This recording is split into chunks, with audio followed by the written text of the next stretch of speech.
Video પૂરો જોજો. જો અમારા રીતિકાબેન અને એના પપ્પા બે નીકળી ગયા છે એવા મંદિરે જે તમને હું દર્શન કરાવું, તમે વિડીયોમાં બનાવી રહેજો. તો આપણે એવા મંદિર ઉપર જો રીતિકાબેન અને એના પપ્પા આવી ગયા છે. તો કેમ કે અમારા રીતિકાબેન પણ ઓછું બોલતા હતા, તો એને પણ માનતા હતી.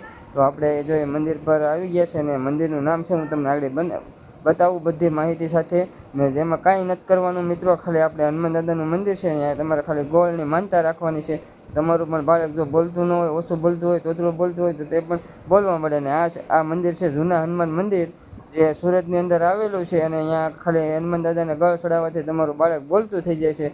તો અમારે રીતિકાબેનને અને એના પપ્પા જો રીતિકાબેન ગળનો ડબરો લઈ અને દાદાની માનતા હતી તે પૂરી કરવા આવી ગયા છે. તો બીજી વાર ગયા હતા અમારે રીતિકાબેન, તો એના પપ્પા કહે કે લે હું ફોટો પાડી દે. તો રીતિકા ગોઠવાઈ ગઈ તો ફોટો પાડવા માટે. ને પછી તો એણે આપણે ગળ ચડાવી દીધો રીતિકાબેન, અને ગળ લઈને પ્રસાદી લઈ અને પાછા બહાર વહી આવ્યા.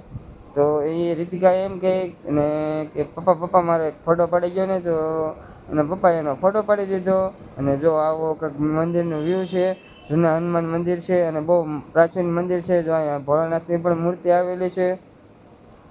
અને આ બાજુમાં આપણે બીજા બધા ઘણા બધા નાના નાના મંદિરો આવેલા છે જો આ રીતના. અને પછી રીતિકા કે ચંપલ પહેરી લઉં, અને પછી તો જો રીતિકા એક સ્માઈલ આપી દીધી અને ત્યાંથી એને પપ્પાને અને બે બાપ દીકરી નીકળી ગયા છે આગળ જવા માટે. તો એ પછી અહીંયાથી નીકળી ગયા અને ક્યાંક કંઈક મસ્તીના લોકેશને જવાનું હતું. તો જો એ આવી ગયા છે. ડુમસ બીચનો કાંક આવો નજારો હતો, અને પબ્લિકનું તો કંઈ પાર નહીં. જો તમે મિત્રો પબ્લિક જો, અને ના ખાવા પીવાનું ને એક નંબરનું છે. ને રીતિકા તો કહે કે મારે થોડુંક પપ્પા મારે કે નાવું છે. તો એ તો દરિયા બાજુ દોડે રાખી જો.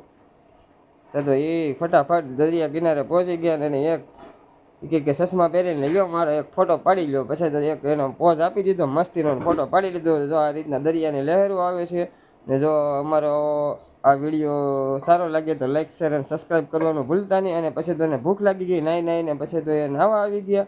ને પછી તો ખાધું એણે મસ્તીનું નાસ્તો કરી અને